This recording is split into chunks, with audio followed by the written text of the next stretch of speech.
Em 1945, a Alemanha estava literalmente no chão, cidades em ruínas, fome, culpa coletiva e um regime criminoso derrotado.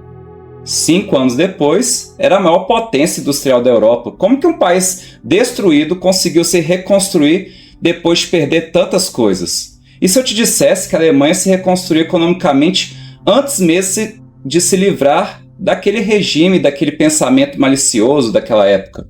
O chamado milagre alemão corresponde a um dos maiores fracassos morais do século XX, mas também mostra como esse país consegue se ressignificar e reconstruir.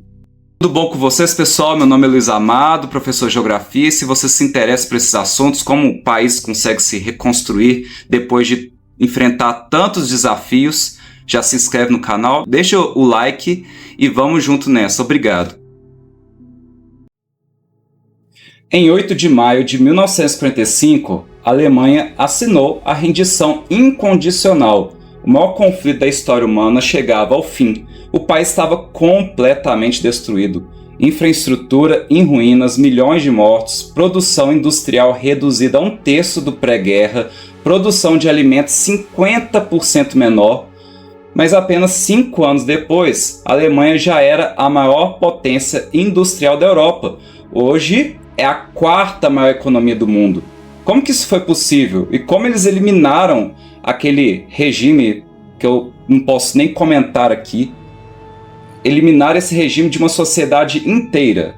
Esta é a história da maior transformação econômica e social do século XX. Antes mesmo do fim da guerra, em 1943, os aliados reuniram no Pentágono para discutir a desnazificação. Não bastava vencer militarmente, era preciso eliminar essa ideologia da sociedade alemã. A partir de 1945, o processo começou com medidas drásticas. Remoção de cartazes, bandeiras, símbolos e todos os espaços públicos possíveis. 30 mil livros foram proibidos e destruídos nos primeiros meses. Partidos, grupos e reuniões tornaram-se ilegais para esse tipo de assunto. E programas de rádio e jornais desse tipo de ideologia foram extintos. Mas remover símbolos não mudaria corações e mentes, era preciso ir mais fundo. Os aliados espalharam cartazes e fotografias nos campos de concentração por toda a Alemanha. A legenda inicial perguntava: quem é o culpado por isso? A resposta óbvia era os nazis. Então, as legendas foram atualizadas. Esta cidade é culpada por isso. Você é o culpado por isso.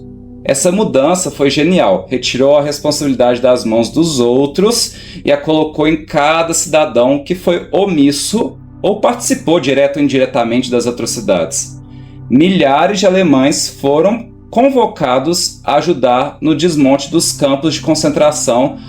O choque com a realidade foi brutal e necessário.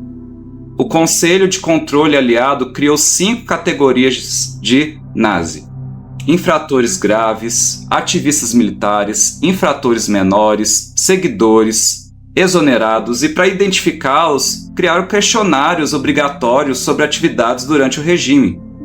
E sim, havia cerca de 8 milhões de filiados ao partido. Mas aqui começam os problemas. O mundo estava destruído, recursos escassos, mão de obra insuficiente, e apenas na zona americana havia 400 mil alemães aguardando um julgamento. E a solução qual seria? Entregar aos próprios alemães a responsabilidade de se julgar. Óbvio desastre. Os números são chocantes. De 13 milhões de alemães que deveriam passar pelo processo, 9 milhões foram considerados não acusáveis. Dos 3 milhões processados, mais de 2,3 milhões foram anistiados sem julgamento. E dos 830 mil restantes, apenas 0,11% foram classificados como infratores graves. Isso significa 836 pessoas de um total de 13 milhões. Membros ativos da SS foram totalmente absorvidos. Em 1947, a Guerra Fria começou a se desenhar e os Estados Unidos e a União Soviética, antes aliados, agora eram rivais ideológicos.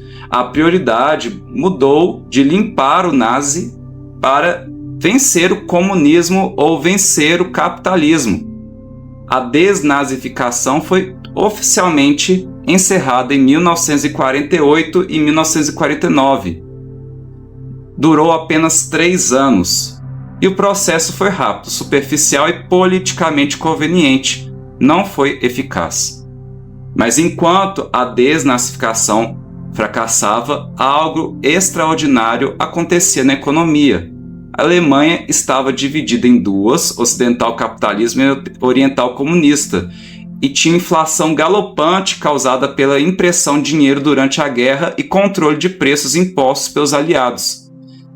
Mas ela implementou reformas revolucionárias, reduziu em 93,5% a quantidade de dinheiro em circulação, eliminou todos os controles de preços da noite para o dia, criou a economia social de mercado, livre comércio, mais intervenções estatais para garantir o bem-estar, e o resultado foi que em 6 meses a produção industrial aumentou 50%.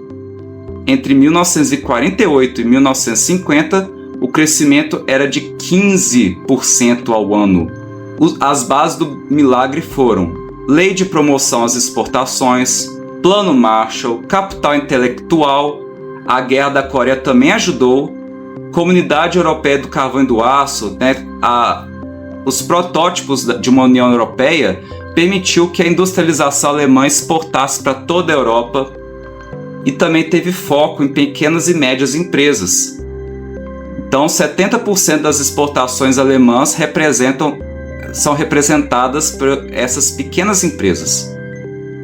O resultado foi que entre 1950 a 1960, o crescimento da Alemanha foi de 8% ao ano e exportações inundaram a Europa, e isso ficou conhecido como milagre econômico alemão. Em 1990, a Alemanha se reunificou, mas a Alemanha Ocidental, que era potência rica e industrializada, se deparou com a Oriental, controlada pela União Soviética anteriormente com planejamento central, e estava destruída em sua economia, com desemprego e a infraestrutura ultrapassada.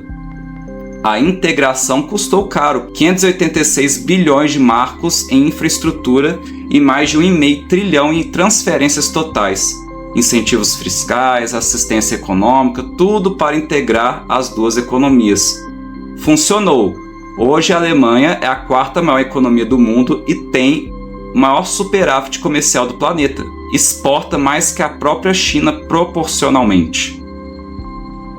Com o truque do euro, a Alemanha usa o euro desde 1999. Se usasse o marco alemão, sua moeda seria muito mais desvalorizada, encarecendo suas exportações, mas o euro reflete a média de economias europeias sendo mais desvalorizado, e isso torna os produtos alemães mais competitivos. É uma vantagem injusta mesmo contra países como Portugal e Grécia, que usam uma moeda muito forte para suas economias. A história da Alemanha pós-guerra, então, tem 2 faces. A desnazificação, que foi rápida, 3 anos, superficial e politicamente conveniente. A Guerra Fria mudou prioridades. Os ex-nazi eram anistiados aos milhares. A ideologia não foi completamente erradicada, ela foi varrida para debaixo do tapete. E a economia triunfou espetacularmente. Reformas, foco em exportações, empresas resilientes, capital intelectual preservado. De ruínas totais, a potência europeia cresceu em 5 anos. E a lição? Reconstruir uma economia é mais fácil que reconstruir uma sociedade. Obrigado por ficar até aqui e até um próximo vídeo.